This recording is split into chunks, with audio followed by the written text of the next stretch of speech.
High ব্রন, আশা করি সবাই ভালো আছেন। আজকে যে কনসেপ্টটা নিয়ে আলোচনা করব যে বর্তমানে কেন এত বেশি ইউএসসি বিষয়ে রিজেকশন হচ্ছে। ইদানিং প্রায় শুনতে পাচ্ছি যে ইউএসসি বিষয়ে রিজেকশন হচ্ছে, এক ধরনের আপনার বিষয়ের রিজেকশনের চড়াচড়ি।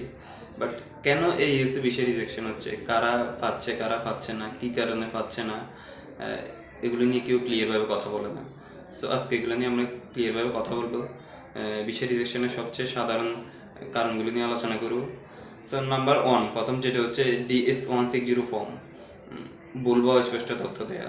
DS-160 ফর্ম হচ্ছে আপনার একটা ফর্ম, যেটা আপনার পরিচয়পত্র, যেটা ইনিশিয়াল অবস্থায় আপনার প্রয়োজন, এটা আপনাকে পূরণ করতে হয়।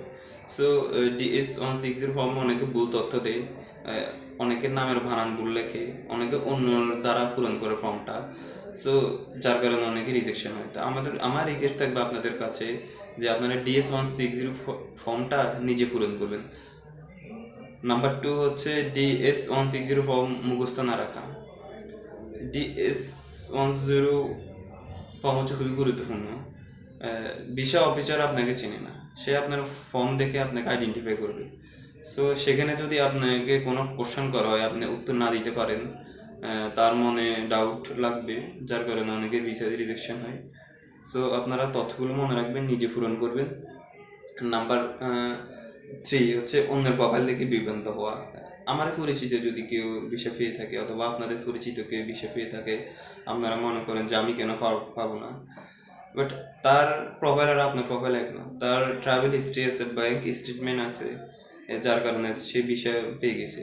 আমার পরিচিত কিছুদিন আগে একজন ইউএসএ বিষয় পেয়েছে, তার প্রোফাইল ডিফারেন্ট। সে 5টা দেশ ঘুরে এসেছিল, ইভেন 1-2 দিনে না, প্রায় 4-5 বছর ধরে ট্রাভেল হিস্ট্রি আছে, ব্যাংক স্টেটমেন্ট আছে, যার কারণে তার পেয়ে গেছে। সো অন্যের প্রোফাইল দেখে বিভ্রান্ত হবে না।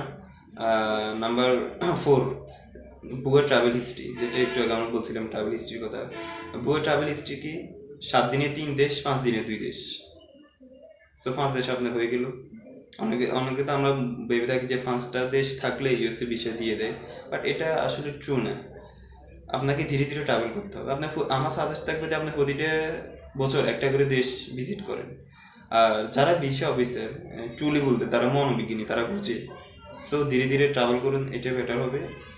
একসাথে 1 মাসে অথবা 1 বছরে 5টা দেশ না ঘুরে ধীরে ধীরে প্রতি বছর একটা দেশ ভিজিট করে 5 বছর আপনি 5টা দেশ ঘুরেন, এটাই বেটার হবে। এরপর হচ্ছে নাম্বার 5 হচ্ছে ভিসার ক্যাটাগরি সম্পর্কে অস্পষ্টতা।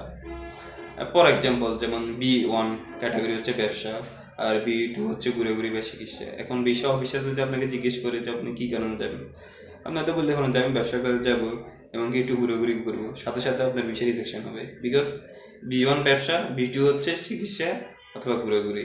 সো এগুলোর দিকে আপনাকে কনসিডার করতে হবে। অ্যান্ড নাম্বার 6, পোশাক, যেটা মূল বিষয়, যে ব্লেজার অথবা অনেক স্মার্টভাবে গেলে মেবি ভিসা হয়ে যাবে। আসলে না, ওইখানে আপনার স্মুথনেস, আপনি কোন পোশাকে যাচ্ছেন সেটা ম্যাটার করে না বেসিক্যালি, আপনার প্রেজেন্টেশনটা ম্যাটার করে। সো যে পোশাকে যান না কেন, আপনার ওইটাতে স্মুথনেস ফিল করতে হবে। আপনি যদি ওইটা ক্যারি করতে না পারেন, সো ওই পোশাকের প্রয়োজন নেই। সো এমন একটা ফর্মাল ড্রেস গায়ে দিবেন যেটাতে আপনি স্বাচ্ছন্দ্য বোধ করেন, যে কোনো প্রশ্নে ইজিলি আনসার দিতে পারবেন, ওইরকম মেন্টালিটি থাকে।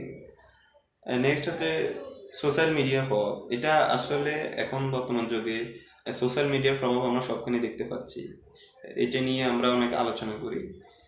সোশ্যাল মিডিয়া কিন্তু আপনার গুরুত্বপূর্ণ একটা প্রভাব বিস্তার করে। অনেকে ইউটিউবিং করে, অথবা ফেসবুক পেজ, ইনস্টাগ্রামে ভালো পেজ থাকে, কাজ করতেছে আইটি নিয়ে, তাদেরকে কিন্তু প্রায়োরিটি দেওয়া হয়। আর সোশ্যাল মিডিয়াতে একটা দিক লক্ষ্য রাখবেন যে কোনো অহেতুক ভিডিও অথবা কথা বলা অথবা অহেতুক ছবি এগুলা কখনো পোস্ট করবেন না। এগুলো আপনার প্রফেশনাল ক্ষেত্রে যেমন কাজে লাগে, ঠিক তেমনি কোনো একটা বাইরের দেশে গেলেও এটা অনেকটাই ক্ষেত্রে কাজে লাগবে, যে আপনার সোশ্যাল মিডিয়ার ফেসটা অথবা আপনার প্রোফাইলটা কতটা প্রফেশনাল। সো এই দিকটা আপনারা কনসিডার করবেন। দেন লাস্ট হচ্ছে যে ভুল তথ্য প্রদান। আমরা অনেকে ফলস তথ্য দিয়ে থাকি, হ্যাঁ, সেটা হয়তো ফর্মে অথবা বলার ক্ষেত্রে। এগুলা করবেন না। আপনি যেটা ট্রু সেটা বলবেন, ভিসা অফিসারকে বলবেন। আমার জানা মতে, ইভেন আমার দেখা, যে যারা ট্রুলি সব সত্য কথা বলে দিয়েছে অথবা সব সত্য ইনফরমেশন দিয়েছে, তখন তারা একটা বেশি ইন্টারভিউর সময় একটা কনফিডেন্ট পায়, বিকজ তার সব কিছু ট্রু। এবার বিষয় হলো কি না হলো কি, সো অনেকের হয়ে যায় যারা ট্রুলি সব বলেন অথবা ফর্মে লেখেন, তার বক্তব্য, ফর্ম এবং ইন্টেনশন তিনটা এক থাকে, সো তারা অনেকে বিষয় পেয়ে থাকে। সো আমি আপনাদেরকে বলবো কোনো ভুল তথ্য দিবেন না, যেটা রাইট ওটা দিবেন। সো আপনি কনফিডেন্টের সাথে বিষয়ে যিনি ইন্টারভিউ নেবে তার সাথে কথা বলতে পারবেন। সো আশা করি আপনারা এগুলো মেনে চললে অনেক ক্ষেত্রে বিষয় পাওয়ার পসিবিলিটি আছে। ওকে।